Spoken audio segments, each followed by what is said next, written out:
So as the trend continues of Hawaii residents moving away to the mainland, nearly 15,000 residents a year, I want to share 3 mistakes that I made when I moved away to the mainland nearly 20 years ago. Now maybe you can relate to these mistakes if you moved away from Hawaii in the past, or maybe hearing my mistakes can prevent others from making the same mistakes that I did, or if you just want to hear a local boy talk about how he didn't know what he was doing when he went away to the mainland, well, there's some stories I can share. Hello from Hawaii. And by the way, we're here in afternoon traffic in downtown Honolulu. This isn't even the worst of it. I'm gonna try my best though to talk from here all the way down to the end of the block. We'll see, because you know, sometimes I can talk for a very long time, and thought it'd be a good challenge to see if I can make it all the way there and try to get my points across. Now, the first mistake I made when moving to the mainland was just hanging out with Hawaii people. I mean, let's face it, if you grew up here, this is the only culture that you know. Moving to a different place, even a place like the mainland, will feel like an entirely different country. And it's just natural that we as humans, we want to gravitate towards people that are like us, people that we're familiar with. In doing that, though, it somewhat limits the experience of going away. Because I went to Colorado for college and I knew absolutely no one there. And so it was only natural for me to want to be friends with other Hawaii kids. And I did. I went to all of the Hawaii parties. I hung out with a very close-knit group of Hawaii kids, and it was great. You know, we could talk pidgin, we ate all the same kinds of foods, and we just felt a lot more comfortable hanging out with other people who grew up in Hawaii. However, I realized that if I only spend time with Hawaii people, I'm really just sheltering my experience on the mainland. I'm not challenging myself to be uncomfortable, to get to know new people. And so from then on, I really started to get to know my roommates, who were from Colorado and one was from Tennessee. And of course I had to correct them because they would refer to me as the Hawaiian, and I had to tell them repeatedly that no, I'm not Hawaiian, but I'm from Hawaii. And this experience even expanded to college girls. I remember there was just one time where I thought I'd be a nice guy and I would make some rice and furikake and give it to some of the Hawaii girls who were in my dorm. So I made 3 cups of rice, and afterwards I got the bowls, scooped the rice, put furikake on top of the rice, and I went to their room.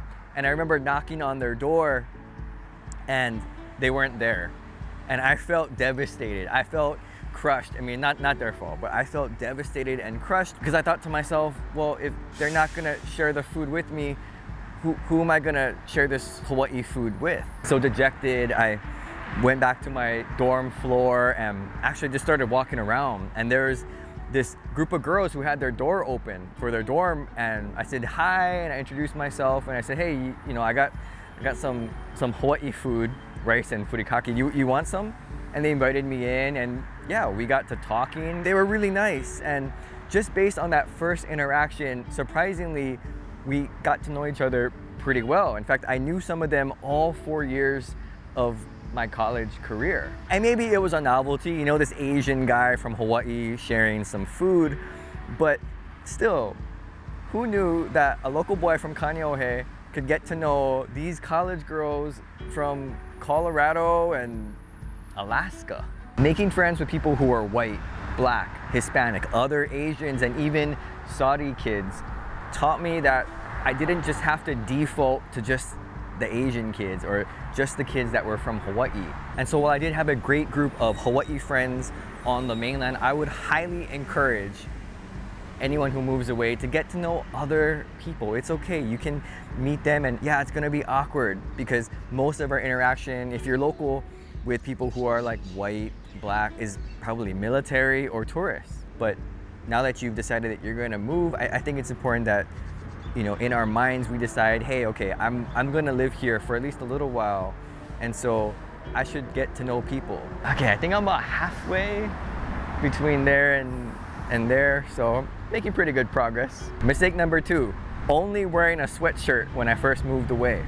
Now, depending on where you are, it could get fairly cold. I mean, I was in Colorado and Oregon, and I tried my best to wear sweatshirt because that's just what we did, right? In Hawaii, you grew up, you wore sweatshirt when it was kind of cold. We didn't have layers and jackets because it's so hot here. You gotta remember, in Hawaii, people are freezing when it gets below 70 degrees, or when they're walking through the freezer section at the grocery store. And sure, that's a relative cold to Hawaii, but man, was I stubborn when I first went to the mainland, and I thought I could just man up, just do a sweatshirt and I would be totally fine. Because sure, I could handle the cold as a Kaneohe boy in December, but no one had told me that actually it just starts to get cold in December. But the real cold weather is January and February, because, you know, growing up here, right, I'm thinking to myself, well, okay, Christmas time is the apex of when it gets cold. After that, you know, in January, it starts to warm up, you know, you see the snow and the ice melting, and then from that point on, oh yeah, it's just gonna be warm. So I remember when I left Colorado to go back to Hawaii for Christmas break, I thought that was the worst of it. And I thought to myself, got some snow on the ground, but that wasn't that bad. But fast forward, when I had to go back to Colorado after that first winter break, I was standing at DIA, or Denver International Airport. I'm standing on the curb waiting for the shuttle. I only got a sweatshirt on because I'm thinking, bro, when I left, it wasn't that cold, so not gonna be that bad. So I'm standing on the curb. I don't know what the wind chill was, but all I can say was the wind was going through me. It was just going through my clothes. I don't know if you've ever experienced that, but it was like the wind was going through my sweatshirt, through my shirt, through my body, coming out the back. I mean, seriously, it felt like the wind was cutting through me like a screen door. Really, if it's gonna hit 0 with wind chill, you might wanna layer up, maybe wear some protective jackets. Just some friendly advice from a guy who tried to do it with just a sweatshirt and jeans. Okay, as we make our way down here, if you are familiar with Oahu, you know this is one of the worst intersections for traffic. But we'll get there, don't worry, we'll get there. Now mistake number 3 is I never thought that I would come back to Hawaii. And to be honest, this is a hard one to talk about, because there was a certain point in time where after spending some time on the mainland, I had just decided in my mind that I'm not coming back here anymore. All this, I wasn't gonna come back to Hawaii anymore. And so because of that, I decided to just let some of my relationships and friendships go. And the thing was, it wasn't like that the whole time. I had held on to a lot of those relationships throughout my years on the mainland for nearly 10 years. Because there were some tough times when I needed that support. When I was stuck in Oregon for a year and I didn't know what to do with my life, I called some friends several times a week because I just needed somebody to talk to. And I was so thankful to have people like that in my life. And when I would come back home for summer or for Christmas breaks, I remember I'd spend all this time with my friends. We'd go play volleyball, we'd go out to eat almost every night. We talked story for a long time in somebody's driveway. Those are good times. But again, there was this point where I had just decided, well, I'm not gonna come back anymore. And because of that, for whatever reason, I just stopped investing and spending time in those relationships, and that's a shame. I got off of Facebook, and if you know me, I'm not really a texter. I just rather either do phone call or email, but just slowly lost touch with all these people, all these friends that I had made and kept up those relationships over those years. It was just all gone. But then I changed my mind again, and I had decided that I was gonna go move back to Hawaii. And that was a great decision. I don't regret that. I don't regret ever moving back to Hawaii. It's where I now have a family. I got to spend time with my parents and my brother and extended family. But I wish I would have kept up those relationships. It's just one of those grown-up mistakes that I made, that when it comes time for my boys, if they ever move away, I'm gonna try my best to remind them to, hey, make sure you keep up with those friends, talk with them, text them every so often, because you never know if you're gonna come back. And there's some occasions where I bumped into them from time to time, or I see them. Sometimes it's kind of hard, you know? So much time has passed, and while we have a lot of great memories and we could probably catch up and it'd be just like old times, I realize that's kind of all we have is those old times, and we don't have any current or present memories, and everyone seems so busy. I got family and kids, they have family and kids probably. We're just different people. It's no excuse, it's just that's growing up, right?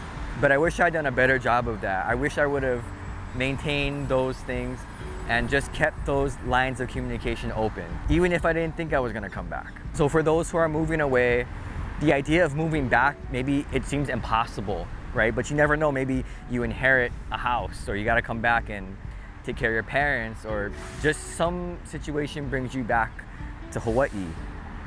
My advice is just make sure that you maintain those relationships. Make sure that those friends that you had, make sure that you still contact them. And here we are, we made it to the end of the block. I think that's pretty good. Made it all the way to the end. Now, by the way, I made plenty more mistakes on the mainland. Please don't think that's the only mistakes that I made.